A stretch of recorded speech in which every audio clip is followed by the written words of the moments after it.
For most of my life that I've been running from God, I was trying to do life my way. Growing up, my dad was in the military. He was civil service at that point. My mom, stay-at-home mom. I didn't have very many friends growing up. My dad, when I was 9, passed away suddenly in a car accident. So that was shocking, 9 years old, and being told by your church and by people from the church that, you're the man of the house now, and not really understanding what that meant. I felt like in conservative church, it was just more so about how you looked versus actually how you felt on the inside. So I learned to fake it. So around 11 or 12 is when I realized for myself that I was gonna struggle with same-sex attraction. And I was just mortified. I was like, no, this can't be my struggle. Like, I don't want this to be my issue. I just didn't think that, anyone would ever accept me for my struggles.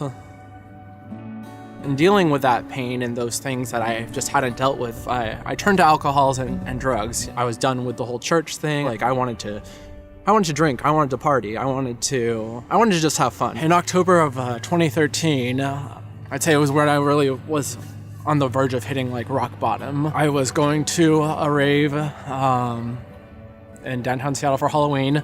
I ended up overdosing that night. I was on the verge of killing myself, most literally. I ended up in the hospital, woke up and I was just like, man, this is all I'm gonna do with my life, kind of a thing. Like, this is it. Like, I'm gonna be partying and drinking and gonna still hook up, I guess, and that's gonna be it for me. May 17th of 2014 is when an experience with God, he got a hold of me on the way to a Sounders game. I'd been drinking most of that day, and me and my friends were walking in downtown Seattle towards the stadium to go see this game. And God chose that moment to really speak through that drunkenness and basically posing the question to me of a choice of, do you still want to go down this road, kind of a thing? Because you can, and I just won't be with you anymore. Or you can choose me and start the process of actually coming back to God and actually, repairing what is broken in my life. And in that moment, it kind of all finally clicked in my mind of like, yeah, I don't have to be doing this stuff anymore. Like, I never wanted to be doing this stuff in the first place. It was a Saturday night. Still know the time, 7:17, is when I realized that I'm not going to drink anymore. I'm not going to, this isn't going to be my life anymore. And I also thought that, well, since I'm free of this, that must mean that the same-sex attraction piece, because I was acting out on it only when I was drinking and things like that, so this is going to go away too. Yeah, that was definitely not the case, because it was definitely a lot more work to be done. I think it was October 20th of 2014 is when I actually had my first sit-down thing with Jeff Simons, and throughout that process of just getting healing, it's definitely hard. There was ups and downs for sure. There were times where I would just think that, man, this process is stupid, kind of a thing.